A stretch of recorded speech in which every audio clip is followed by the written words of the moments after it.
NCR के लोगों के लिए अच्छी खबर, नोएडा इंटरनेशनल एयरपोर्ट के शुरू होने की तारीख का हुआ ऐलान। 30 अक्टूबर को होगा एयरपोर्ट का उद्घाटन। 45 दिन के भीतर शुरू होगी उड़ानें।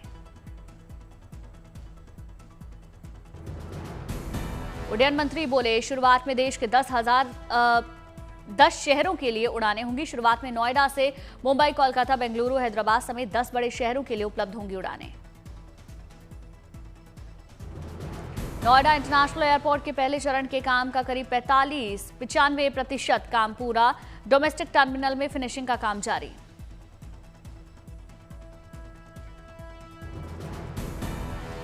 एयरपोर्ट को bureau of civil aviation security से मंजूरी मिली। एयर ट्रैफिक कंट्रोल टावर में लगे जरूरी उपकरण। उड़ानें शुरू होने के लिए डीजीसीए से एयरड्रॉम लाइसेंस का इंतजार।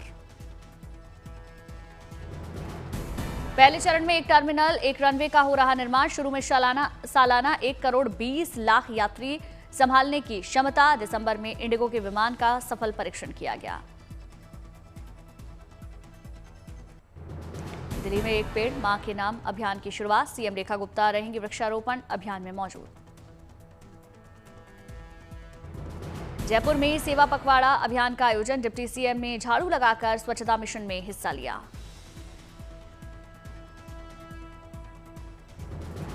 इंदौर में नेशनल ब्यूटी आर्टिस्ट चैंपियनशिप में पहुंची अभिनेत्री और बीजेपी सांसद हेमा मालिनी। कंटेस्टेंट्स का मनोबल बढ़ाया।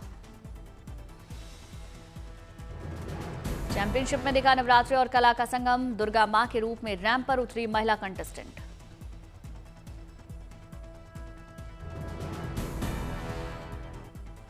पश्चिम बंगाल के हावड़ा में पहुंचा हिल्सा मछली का कंसाइनमेंट। बांग्लादेश से पहुंचा है कंसाइनमेंट। तमिलनाडु के तुतिकोरिन हवाई अड्डे पर मनाया गया यात्री सेवा दिवस। ढोल नगाड़ों से किया यात्रियों का स्वागत। यात्री सेवा दिवस पर तुतिकोरिन हवाई अड्डे में लगाया गया हेल्थ कैंप। लोगों ने किया रक्तदान।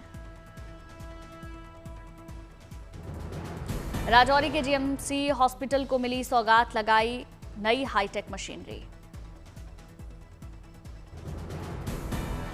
दिल्ली के कॉलेज में एनसीसी ने आयोजित रक्तदान शिविर किया। बच्चों ने बढ़ चढ़कर इसमें हिस्सा लिया। राजौरी के डिप्टी कमिश्नर अभिषेक शर्मा ने सेवा पर्व 2025 की शुरुआत की। स्थानीय लोगों ने हिस्सा लिया। महिलाओं के लिए स्पेशल कैंप का आयोजन। जोधपुर के रावण मंदिर में पूरे विधि विधान के साथ दशानन रावण का तर्पण। श्रीमाली समाज के लोगों ने रावण का तर्पण किया। वैदिक मंत्रोच्चारण के साथ रावण को दी गई जलांजलि। रावण की कुलदेवी को चढ़ा खीर पूरी का भोग। इस खास मंदिर में रावण की स्थापित है 6.5 फीट ऊंची प्रतिमा। मूर्ति का वजन है 1.5 टन। शिवलिंग पर जलाभिषेक करते दिखाया गया रावण। मंदिर प्रबंधन के अनुसार दशानन वध की तिथि विजयादशमी, इसलिए दवे गोधा परिवार के लोग दशमी को श्राद्ध और पूजन की परंपरा निभाते हैं। जोधपुर के मंडोर को माना जाता है रावण का ससुराल, इसलिए यहां के लोग खुद को मानते हैं रावण का वंशज।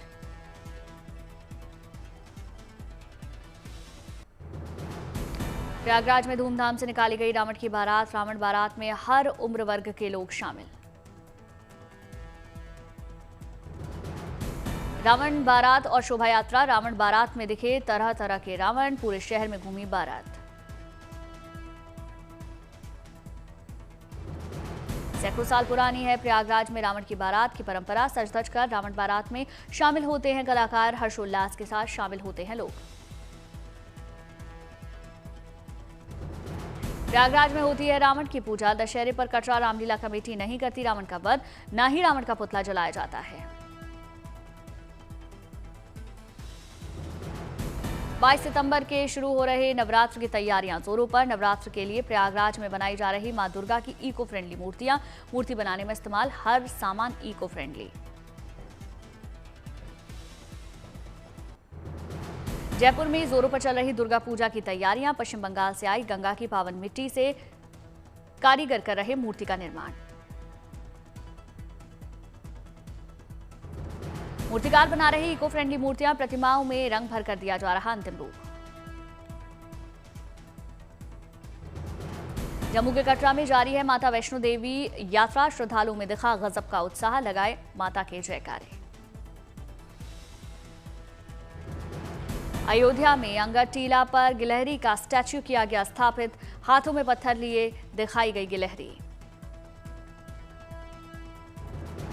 गिलहरी के स्टैच्यू को देखने के लिए लगी भक्तों की भीड़, स्टैच्यू के साथ फोटो खिंचवाते दिखे श्रद्धालु।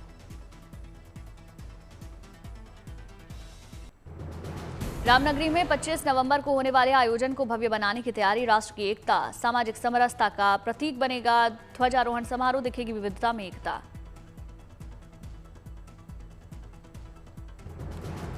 25 नवंबर के कार्यक्रम में सेलिब्रिटी नहीं बल्कि आम श्रद्धालु और संत समाज होगा केंद्र बिंदु। पूर्वी यूपी के 49 जिलों से लोगों को आमंत्रित किया जाएगा, स्थानीय संस्कृति और जनभागीदारी पर जोर। राम मंदिर के ध्वजारोहण समारोह में शामिल होने के लिए अलग अलग जातियों, समुदायों के मंदिरों और महंतों को भेजा जा रहा विशेष निमंत्रण। बिहार के श्रद्धालुओं को भेजे जाएंगे विशेष निमंत्रण।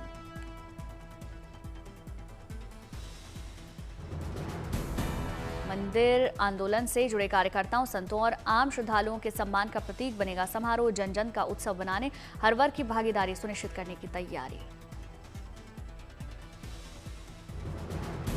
राम मंदिर ट्रस्ट के महासचिव चंपत राय बोले, पूरी तरह भावनात्मक, दिव्य और जन संवेदनाओं से जुड़ा होगा राम मंदिर में 25 नवंबर को होने वाला समारोह।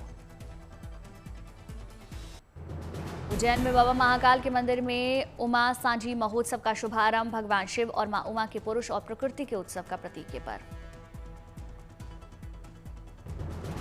हर साल श्राद्ध पक्ष की एकादशी से अमावस्या तक मनाया जाता है ये त्योहार। मंदिर में देवी देवताओं का विशेष श्रृंगार किया, बड़ी संख्या में श्रद्धालुओं ने दर्शन किए। उमा सांझी महोत्सव के दौरान महिलाओं के समूह ने प्रस्तुत किए भक्ति गीत और नृत्य। महोत्सव के दौरान मंदिर में देखी अद्भुत रंगोली।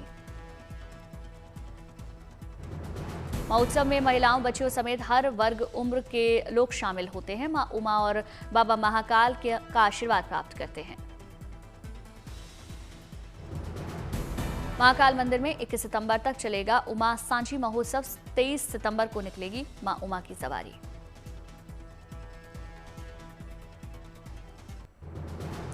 कुछ घंटों के बाद रिलीज होगी शाहरुख खान के बेटे आर्यन की पहली web series bats of Bollywood. Netflix पर दोपहर 12:30 बजे से देखी जा सकेगी सीरीज। रिलीज से पहले मुंबई में हुए स्पेशल प्रीमियर में लगा फिल्मी सितारों का मेला। अजय देवगन पत्नी काजोल के साथ पहुंचे तो चंकी पांडे भी प्रीमियर में पहुंचे। बेटे की पहली वेब सीरीज के प्रीमियर में शाहरुख खान ने पूरे परिवार के साथ मेहमानों का स्वागत किया। प्रीमियर के दौरान तस्वीर लेते और वीडियो बनाते दिखे आर्यन खान। एक्शन और ड्रामे से भरपूर बैट्स ऑफ बॉलीवुड फिल्मी दुनिया की सच्चाई सामने लाती है। इसमें बॉबी देओल मुख्य भूमिका में, कई कलाकार इसमें कैमियो करते दिखेंगे। करण जौहर ने वेब सीरीज के लिए आर्यन खान को शुभकामनाएं दी। वेब सीरीज में रोल देने के लिए शुक्रिया भी कहा।